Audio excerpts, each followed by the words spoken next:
So, today I had a rather pleasant surprise as I was stepping out the door this morning, and I saw that this had arrived, which is Mego X G.I. Joe. Got a nice G.I. Joe logo there on the side, and as we can see, the two characters that are going to be featured in this are Snake Eyes and Storm Shadow. So that's pretty cool.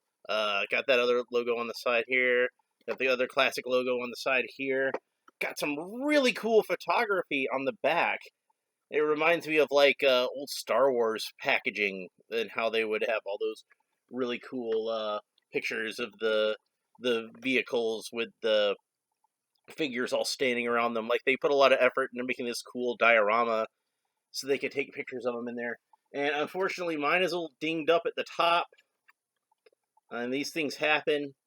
But thankfully, as I've said many times, and as you've seen on this show, I'm a guy who opens the packaging, so it's not that big a deal to me. But I'm sure somebody else would be really disappointed if they got this and they weren't able to display it in a mint packaging. So let's take it out here, and man, that is some beautiful display there. Look, like even Storm Shadow is looking at Snake Eyes in kind of a suspicious way. That's pretty cool. We got more pictures here on the back.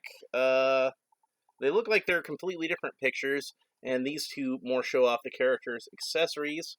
And then another picture of Snake Eyes facing off against Storm Shadow. And you can see that these are based on probably what are considered to be the most definitive versions of these characters. In the case of Storm Shadow, that's version 1, and in the case of Snake Eyes, that's version 2. And we can see all their accessories laid out here in the package.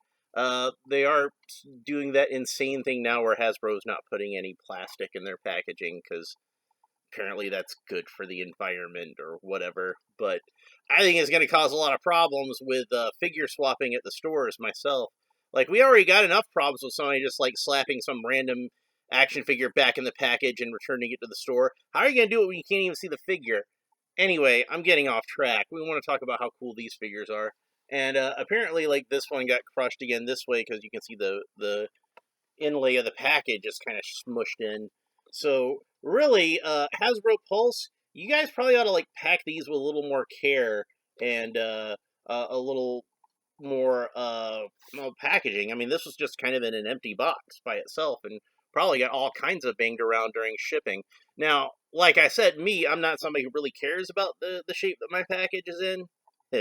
But, if it's somebody who wants to keep their stuff mint in package, receiving this would be a very disappointing experience for them. Now, thankfully, I'm just going to take all this stuff out of the packaging anyway, so I don't really care. If anything, I might keep the backs of the packaging with the photography and display those on the wall somehow. I'm not going to bother to read the little Mego blurb down here because I've already read it before in other Mego reviews, so you guys know the spiel by now. There's Marty Abrams, the guy who founded, well, I guess he wasn't really the founder, his dad was the founder, but he ran Mego through most of the 70s and kind of made the company into, like, the greatest action figure company that existed up to that time, maybe ever. So, figures look really cool, and it appears that these are now on the new Mego bodies, which are supposed to be even more highly articulated and hopefully more sturdy. So, man, I don't want to waste another second. Let's go ahead and take this out of the package. So, let's see. Since I haven't opened one of these before, so there's a little bit of tape up here at the corners where the box kind of angles in. And there's another piece here. These are really neat, and I'm really happy that Mego and Hasbro have partnered together to bring us these figures. I've always been a huge fan of Mego, and I've always been a huge fan of G.I. Joe. And to see them brought together to make to make this set of figures is kind of like the sort of thing I could only dream about as a child. Like, it's not the sort of thing that like you would have thought was possible. But here we are. And I think part of that has to do with Mego kind of being like a almost more sort of like a catch-all sort of pop culture company, kind of like in the same way that we're looking at like say Funko with their Pops or something like that. So like I guess Mego isn't really competing with any other GI Joe figures that we would see on the shelves. It's just kind of its own thing, and something completely unique that, I mean, Hasbro could probably do their own Mego-like figures if they wanted to, but would it be the same as having an actual Mego brand Snake Eyes and Storm Shadow? I don't think so. So the first thing I got out is the backpack, and it seems like it's fairly solid rubber. I think it might be like a little hollow on the inside. I can kind of squeeze it a little bit, but it's pretty sturdy, and I can see that it's got little slots to put the sword in there, and I think that's about it as far as like weapons that it can carry. It looks very much like an 80s GI Joe backpack. Like this isn't too different from the one that Dusty has, I think, with the two canteens on there. I don't know if there's supposed to be canteens on this one or just pouches, but it's reminiscent of the shape of Dusty's backpack is what I'm saying. So that's the first thing we got out of there. And it looks like all his weapons are going to be in this little cardboard footlocker. So we'll kind of go as we find these. It's the little paper ropes. I don't know what you call those. You know, those little paper strings they hold to hold stuff in sometimes. I like these a lot better than twist ties because I can just cut through them. It's still kind of annoying. I do prefer that to the abominable plastic tabs that Mattel insists on using all the time on everything. Alright, so here's Snake Eyes out of his package, and he's pretty cool. There's a lot of detail to this figure and a lot of small pieces. I will say that this figure, these figures, I should say, were a bit more expensive than Megos typically are, because like usually you can get the set for like you can get like a figure for maybe like $20 tops. Like a lot of times if you find them at like Walmart or Target, you can get them for like 15, 17, something like that, depending on the character. But this set, which I bought, God, it must have been over a year ago. I bought it a long time ago. I'd forgotten, and like I'd even ordered it. I was really happy to see it. They didn't send me a shipping notice or anything. When I say I was surprised by this thing, I mean I was surprised by it. Like I was not expecting this at all. The articulation is fantastic. This is like the already Migos have pretty decent articulation, but this is just more so. Like there's double jointed knees, and granted, like his tights are kind of making it so the knees kind of don't go all the way anyway, but it's still like it still gives you more of a range of motion than the Migos typically have. The head sculpt is great. Like you've got a lot of detail in the visor and everything like that. Like his mask is sculpted in such a way where like it's not like some of the ones where you can see the lips poking through or something ridiculous like that, but you can still tell that there's a face underneath this mask, and it looks really cool. Like it reminds me a lot of the artwork of Mike Zeck and a lot of the really cool covers that he did with Snake Eyes. It looks a lot like the way that he drew Snake Eyes. So I think that that's a really cool figure. He does have this armored vest, which is different from what I'm used to Snake Eyes as having. I probably could have done without it. I wish it was a separate piece, so maybe I could even take it off. But it looks like it's not. It looks like it's one piece with the pants. And you can see, if you look at it, that there is like some layering here that makes it look like the vest could be a separate piece. And I'm not going to take all his clothes off right now, because I don't want to go through all that trouble. But it might be that the shirt is a separate piece underneath, but that doesn't really do me that much good. So he's just going to have this armored vest, and that's just how it's going to be. Unless I want to go through the trouble of just making him an entire spandex bodysuit, and I really don't want to do that right now. And, you could probably buy one off the Dr. Mego website, and it would probably fit him just fine, I would imagine. maybe some slight alterations, because it does look like his legs are a little longer. The legs might be a little longer on this new Mego body than on the old one.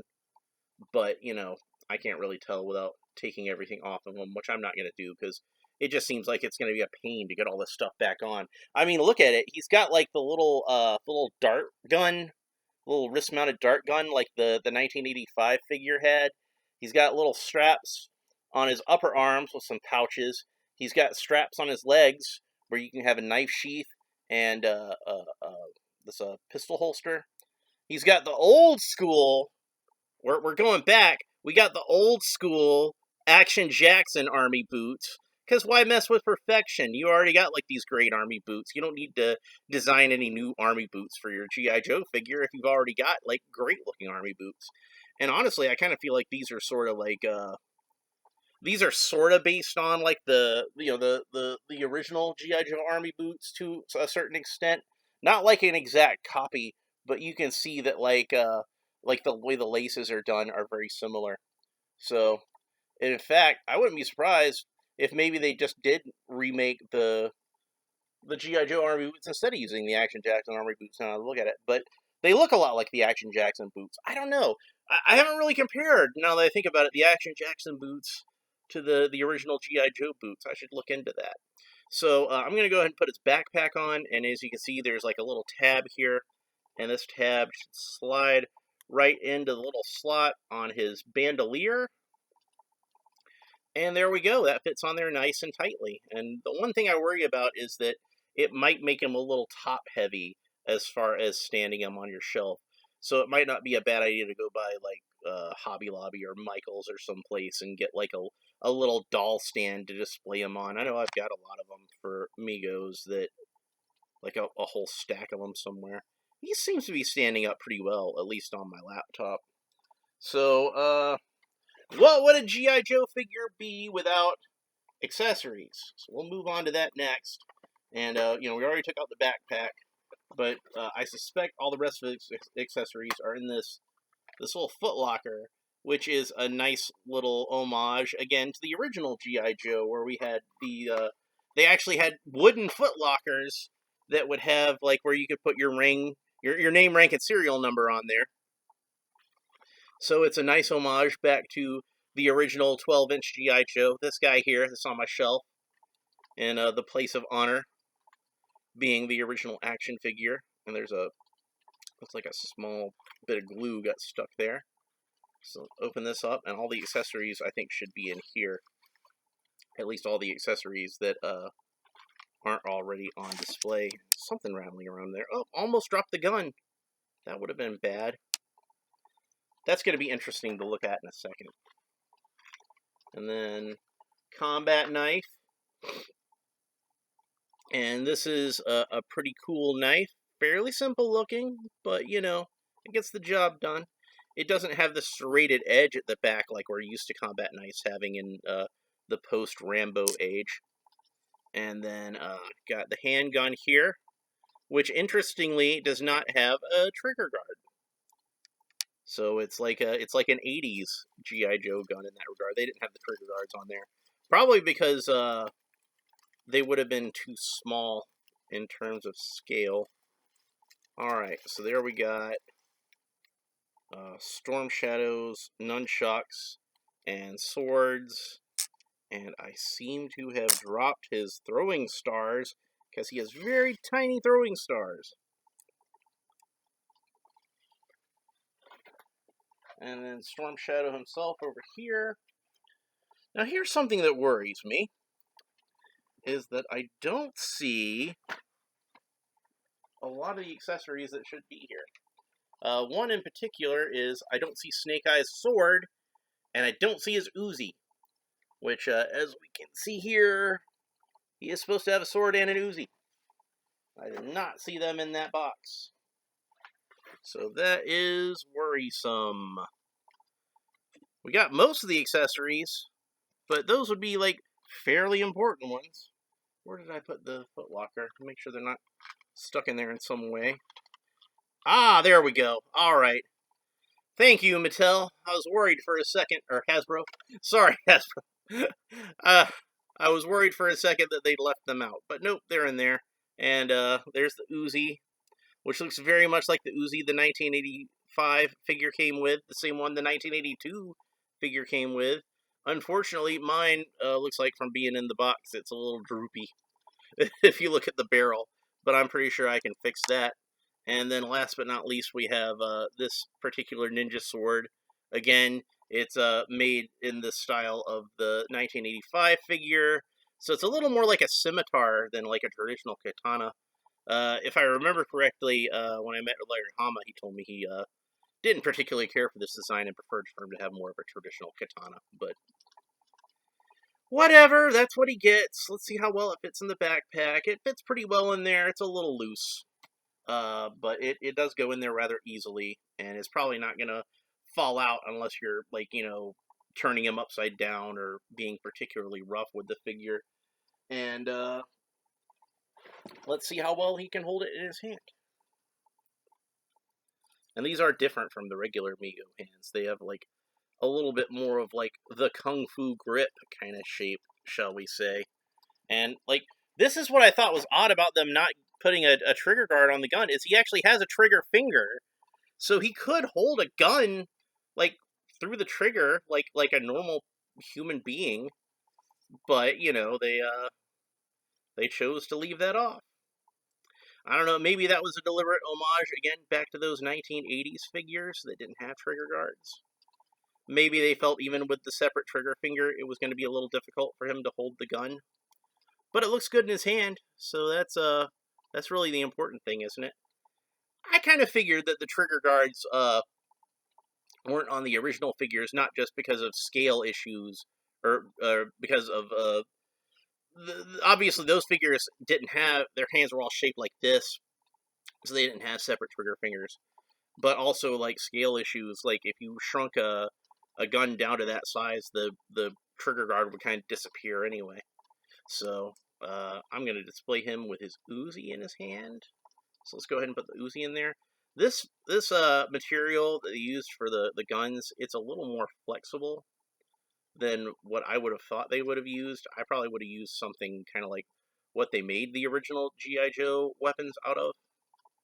And it looks like the hands both go from side to side instead of up and down. I would have preferred side to side because I like that better on G.I. Joes. But there's what he looks like with the sword and the Uzi. And we'll go ahead and put the combat knife into the knife sheath. And there's something kind of rattling around in here, some kind of loose piece of plastic or something. And it looks like his belt came loose again. So let me go ahead and make sure I got that back together. This is why Batman had, like, a tab on his belt instead of, like, one of these little pegs. It's not that easy to get these belts on there with the pegs. The tabs are so easy. I think I would have rather him have a tab. But yeah, Snake Eyes looks great. Like I said, if it was left up to me, I probably would have left the armor off of the chest and gone more for, like, that 80s sort of look where he had, like, a spandex outfit. But I don't think it kind of ruins the figure or anything. I think it looks good. Two things I probably would have done to make it more 80s is do that and have a little more emphasis on gray on these accessories and web gear and belts and everything, rather than black on black. And that would have made him, like, a little bit closer to the classic Snake Eyes that this is based off of. But this is still really cool in its own regard. I'm not going to complain. Look, he's got, like, the little grenades on the bandolier like that. He looks really cool. And the articulation on this figure is great. I'm really happy with it. Let's move on to Storm Shadow and have a look at him. Which, as I've said many times, Storm Shadow is my favorite G.I. Joe character. So, saving the best for last here. So, man, I can't tell you how cool it was reading that original comic where Storm Shadow first appeared. The title of the comic is Silent Interlude, but nobody ever calls it that. We just call it the Silent Issue. And that's because it doesn't have any dialogue at all. And to hear Larry Hama tell the tale, they got a lot of complaints over that issue because people felt ripped off that there was no dialogue. I was not one of these people. I thought it was awesome. I thought, like, I didn't know the story behind it at the time, which is fairly interesting with them having like limited time to do this comic book because he had a convention appearance he had to go to as an editor. So can I have a sip of my soda real quick? So when they wrote that comic, they didn't have time to do the dialogue. So he did a story that you could tell just completely visually. And I didn't know that that was the case when I first read the story. All I knew was that it was a story that was focused on Snake Eyes, and Snake Eyes is a character that didn't talk. So I was always thinking of it as being more of like a less of a decision of convenience and more of a creative choice, shall we say. So, kudos to him. So the first thing I'm doing as a fan is I'm kind of rolling down the sleeve to check and see if the Arashikage tattoo is on there, and I'm disappointed to report it is not. So that is probably the most disappointing thing about this figure so far. Hopefully it's the only disappointing figure about this so far, because I expect, after as much as I like that Snake Eyes figure, I expect I'm going to like this figure even more. So, I'm going to have to go to Bad Mother Tattoos on eBay and get myself an Arashikage decal that I can put on that forearm. So if you're like me and you just gotta have that hexagram tattoo on Tommy's forearm, go to Bad Mother Tattoos on eBay. They will hook you up. That's who you need to go to. So he's got the traditional sort of Storm Shadow bandolier there. Am I missing something else? Let me check the picture on the back of the package. I want to see if I'm missing something else. I think I might be missing something else. I wonder if it's stuck in the box. Because it looks like to me, yeah, he's supposed to have the little dagger that goes in. Maybe it got stuck in here too.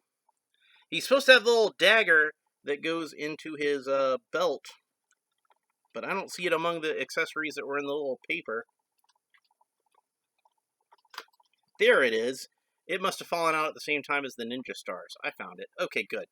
So, we got the little dagger. It's like a little teeny tiny dagger. This would be something like he would pull out like at the last second. Like if he just really needs an extra weapon. That's like the last weapon he's got. His weapon of last resort. I already showed the two ninja swords, but let's have a good look at those again. There's technical terms for these, but I'm pretty sure I can't pronounce them. But one's a longer sword and one's a shorter sword. And then, of course, the nunchucks, which is on an actual chain, so that's nice. And probably the most important weapon for Storm Shadow, actually, even though most people would probably say the swords, but I say it's his bow and arrow, because, well, Snake Eyes might be actually better with an edged weapon than Storm Shadow, by Storm Shadow's own admission. Nobody is better at Storm Shadow with a bow. Well, at least not in the G.I. Joe universe. I haven't put him up against, say, Green Arrow or Robin Hood or Hawkeye or anybody like that. But as far as in the G.I. Joe universe go, he's absolutely unparalleled. Those other guys might be kind of close, And then the last thing I have in here that I have to get out is, of course, Storm Shadow's iconic backpack. We can't forget that. And they did an excellent job with this. It looks exactly like the one that would have come with the 25th anniversary figures and the Pursuit of Cobra, Renegades, whatever you want to call that Storm Shadow. He had a backpack just like this one, and now this one has this iconic backpack. It's like when you perfect the design of something, why mess with it? And again, like with Snake Eyes, these swords fit fairly loosely in here. I mean, like you can see, I turned it upside down; they slide right out. So I would have probably expected them to make that a tighter fit, but such was not the case. And like with the original Storm Shadow backpack, you can also fit the bow in there, so he can hold all of his accessories like that. Well, except for the nunchucks. I'm pretty sure there's a place to put the nunchucks, but we'll find that in a minute. So if nothing else, I think we could probably tuck the nunchucks into the belt. And that would be a way that we could have him carry everything. If there's one thing I'm kind of disappointed with these figures, besides there not being an Arashikage tattoo on his forearm, it's that the weapons fit kind of loosely into their sheaths, and I would have rather they fit in there a little more snugly. As I suspected, I can kind of stick the nunchucks in the belt, so that's a way that he can carry those. Unfortunately, where I stuck them is where the ninja stars would normally go, and I don't know if there's like a good way to put these ninja stars into the belt. Like, if you look at the original figure, they're just kind of tucked in at the top of the belt. But it does not seem to me like that would be a good way to store these, because I think they would be falling out. They would fall through the belt. I think it doesn't have enough tension to hold the ninja stars in there like that. I mean, like I said, I was fairly easily able to slide these nunchucks in there. So I think instead of putting the ninja stars in there, I'm just going to keep that as a place to store his nunchucks. And I know a lot of people might look at it and be like, that's blasphemy. He needs to have the throwing stars in there, like with the original figure. And I'm like, if he's not going to be able to hold him in there anyway, I don't really see the point. So he's got a great head sculpt with some very expressive eyes. Like that's really good. Again, like with Snake Eyes, he looks a lot like the way the character looked in the comic book, and I'm really happy with that. Again, like with Snake Eyes, the articulation is on point, but unfortunately, these ninja pants are a little both saggy and tight in the crotch at the same time, and I don't understand how that is possible. But it does make it a little awkward to try to pose him in like some cool ninja poses. Like maybe I could try to pull him up a little bit. Maybe they're just kind of sitting low on the figure, and I might try to do that later. But for right now, they don't seem to fit on him as well as I would like, and that's going to cause some problems. Now he's going to stand on your shelf just fine. He's going to look really cool, unless he's again top heavy from all the accessories there. He seems to be standing on my laptop okay, so I think that will work. So I'm pretty happy with this figure too. Both of these figures were great. They were worth the money that I paid for them when I ordered them like a year ago. I don't want to seem like I'm complaining that I had to wait so long on these figures, but they're pretty awesome. So these are on the newer Mego bodies, and that means they are a little bit better articulated. I now really want to have a Superman that's made on this body, because he can pose arms akimbo like that, and that's how I always wanted to pose Superman when I was a kid. But since he didn't have like a bicep twist or these fancy new elbows, he couldn't really do that. But yeah, so I have two of the greatest action figure characters of all time, made by the greatest action figure company of all time. And it's something that seems like it would have been impossible. And the sort of thing, like I said, when I was a kid, I would have only dreamed of something like this being true. But here we go. These are really great figures. If they're still available on the Hasbro Pulse website and you don't have them, if you're a G.I. Joe fan, if you're a Mego fan, go to the website immediately. See if they're still available. You need to have these. These are really cool. I'm really happy to have them. I'm happy to share them with you, and I hope you really enjoyed this video. And if you did, please like and subscribe and all the fun YouTube stuff down below. Tell me what you think of these figures and what you think of these characters and what they've meant to you over the years. So, thanks for watching. We'll see you next time. Bye.